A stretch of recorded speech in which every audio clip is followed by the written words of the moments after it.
Hello everyone, my name is Jeff Rolka. I want to thank you for checking out my video. I have been asked many times. You'll see it in the comments or sometimes on Twitter or very frequently in email.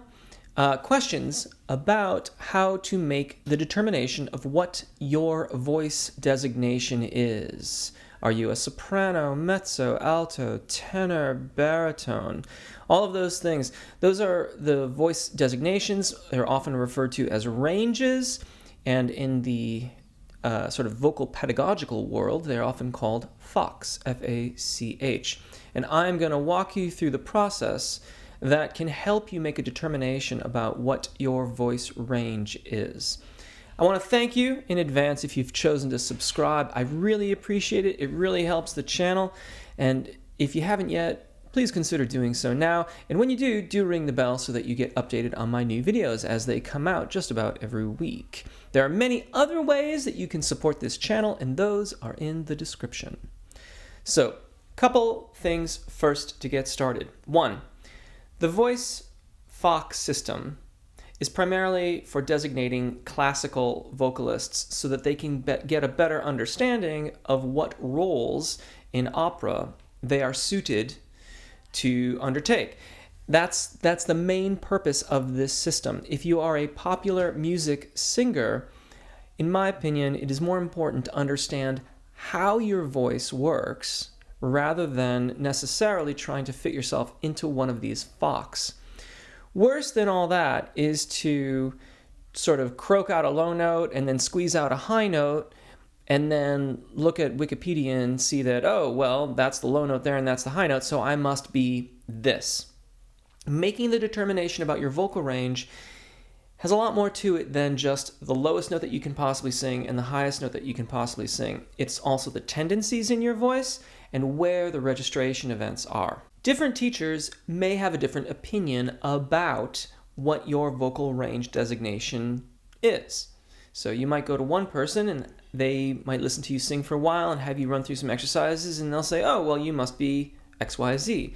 And another person may take you through similar exercises or different ones, or you may be having a different day that day and they might have a subtly different opinion. It bears keeping in mind that the ranges, for example, tenor, has different subsets and different characteristics that pertain to those characteristics. So you have the spinto tenor, you have the Helden tenor, you have the tenor robusto, you have the lyric tenor, and then of course, very common these days is the baritone, which in some respects needs a little bit of special handling.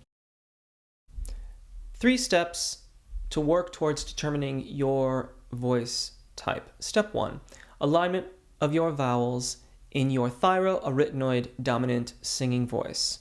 Or I should say in English, make your vowels, the 5 cardinal vowels, E, A, A, O, and U, sound the same in your chest voice.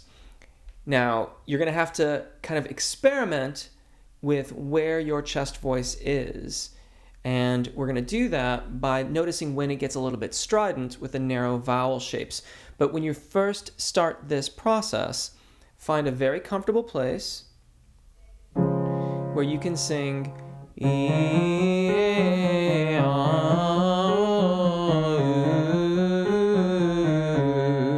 and get a very, very similar response from those 5 vowels.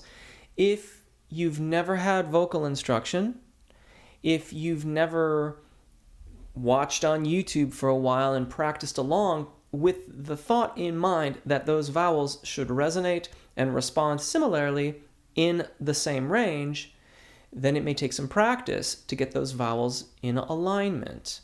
That is step 1, align your vowels. So, if you're a male vocalist, for starters, probably stay below B flat 3. If you stay below there, unless you're a basso profondo, you're going to be mostly clear of the primo passaggio and you'll be well clear of the secondo passaggio. If you find that even at B flat 3 it's really strident, like you really feel like you have to squeeze it out, then go down by semitones until you can do maybe not a 5-note scale, maybe you can only do a 3-note scale. So to begin the process of working on aligning your vowels, then add the 5-note scale and get all your vowels in alignment. The videos on my channel that don't say full range in them for the individual vocal range designations are primarily about this practice. So if you're using my channel regularly and you don't have vowel alignment in your thyroarytenoid dominant singing voice or so-called chest voice, then work with the videos that do not have full range in the title, and you will be working on that skill set. For female vocalists, this is ever so slightly more tricky, because the differences in function from the alto range vocalist versus the soprano range vocalist have a few catch points in them. For starters, female vocalists, let's just say stay below B flat 4 to get started with this. Stay below that. However, if you find that you have a really, really difficult time around E flat 4, then you might want to just go ever so slightly onto the top side of that and begin the process of working on your vowels. This lends itself towards being in the soprano voice range, and that E flat 4 primo passaggio for sopranos can be a real catch point. If you have good access to your thyroarytenoid dominant singing voice, then it's likely that you'll be able to sing past it with reasonable effectiveness. But if you're having a really hard time around E flat 4, try to go just onto the top side of it from, say, E4 to B4 to get started with your vowel alignment practice. Altos, or if you suspect that you might have an alto, the thing to listen for there is your voice function around B flat 4, B4. That, in the alto range voice, that can often be mistaken for the secondo passaggio. It may prove to be a very difficult point to sing past. If you find that very, very challenging, stay below it. If you find that both are really challenging, then stick to a 3-note scale in the middle of them until you've got a little bit more alignment of the vowels occurring, and then you can see where you can get a 5-note scale in to start to work on that. Once you've got the vowel alignment happening, start to branch upwards towards what I'm going to tell you is going to be the general areas of consideration for the respective secondo passaggios, or the break. That's the secondo passaggio is commonly referred to as the break for the male voices and female voices. So for male voices, once you've got some good vowel alignment, start to do a little bit of ascension towards around E4, right?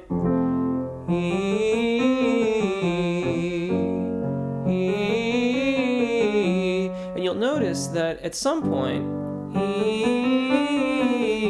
it's going to start getting a bit more strident with an unmodified vowel.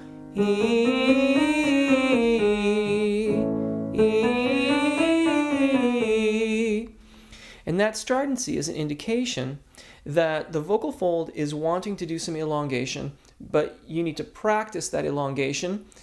This is where vowel modification often comes into play, so that you can maintain good, consistent airflow over the vocal fold, release some of the muscle tension around it, and allow for that cricothyroid elongation in preparation for going over the secondo passaggio, over the break. And this is part of the practice that we learn to make a good transition over the break. So you've got a nice, seamless chest voice to head voice transition. That stridency will tell you a lot about the probable location of your secondo passaggio. If you're not really getting any stridency until around E4, then it's quite likely that the secondo passaggio is a major second, maybe even a minor third above that. If it's starting to get really strident for you around B3 or C4, then it will be commensurately a little bit lower. And this is when we start practicing not only those ascents, but also we start practicing vowel modifications so that we can make our ascent as smooth as possible and allow for that elongation so that we facilitate the smooth transition. That practice begins at this point. Female vocalists, your secondo passaggios respectively from alto, mezzo, and soprano, are typically around D5 for altos, E flat 5 for mezzos, and then sopranos F5 to G5. Somewhere in that general range will be where the secondo passaggio will be. So, based upon what you learned from your vowel alignment in step 1, pitch yourself accordingly and approach the secondo passaggio. Try ascending towards it, try starting and descending away from it. Listen for that stridency. If you start to feel a little bit of engagement or strain here as you make that ascent, that also can be a good indication that you're approaching the secondo passaggio, and it's time to start considering a little bit of vowel modification and making sure that you have good engagement and expansion to make a smooth transition over the secondo passaggio. In truth, in the female fox, if you've got reasonably good vowel alignment and you've got reasonably good engagement and airflow, that secondo passaggio doesn't pose as much of a barrier as it does for the male vocalists. And it has to do with the size of the mechanism, the size of the vocal folds, and the way that the heavy mechanisms work. This is part of the reason why altos can have more challenges around that transition getting into the area right before their secondo passaggio. Once you've got a general idea of where you think the secondo passaggio or the break may be, and you've got good vowel alignment happening, and you're continuing that practice, then start practicing from the top down. And again, noticing where you start to have too heady a sound too low in your range. So, for example, if I sing you, you, you, you, you, you, you, you, you, you, you, you, you, you, you, you, you, I really start to sound a bit funny as I get down here into this range. You, you, you, you. I've drawn my head voice too low. We want to find that optimal point of transition. If it sounds too low, like it's a bit of a vocal affectation there because the head voice is so low, I brought it down too far. And it's a bit of a balancing act because we're going to practice step 2, those vowel modifications that we slowly ascend towards the secondo passaggio from below, and then we're going to descend from head voice to chest voice from above. You, you, you, you, you, you, you, you, you, you, you, you, so that we get a really seamless transition between the two ranges. When we can do that with an intervallic pattern like I just played, and we can get some really consistent practice going where we're consistently making that transition, then we can start to narrow the interval until we're singing scales back and forth across the break or across the secondo passaggio. And at that point, we can really begin to work on our resonance and making sure that everything is very consistent. Female vocalists, if you have been trained as a classical singer, it is entirely plausible and perfectly acceptable to in fact bring more of that cricothyroid dominance lower into your upper and lower middle voices. If you're going to sing in popular genres, you may need to assess that and work towards a more thyroarytenoid dominant blend below the secondo passaggio. This can be very tricky, and especially if you're a soprano vocalist, as you descend lower and lower towards that E flat 4 boundary, it can prove rather challenging. I just released another video about this last week, practicing that very thing. There's an undertone to all of what I'm talking about, which is there are some uncertainties here, and it requires some experimentation, and it requires practice, and it also requires really, really great understanding of how vowels are meant to resonate and having consistent alignment of those vowels and the ability to modify them the appropriate amount as you ascend towards the secondo passaggio.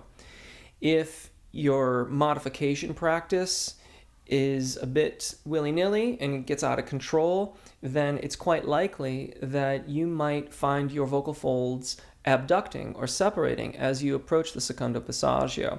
This would have you flipping into more of a falsetto tone production, and it's not going to give you a very good idea of the exact location of the secondo passaggio. And that's problematic because these vocal focs, these voice range designations, are generally speaking only semitones apart as they pertain to the secondo passaggio. So a lyric tenor, for example, would have its secondo passaggio at G4. A spinto tenor, F sharp 4.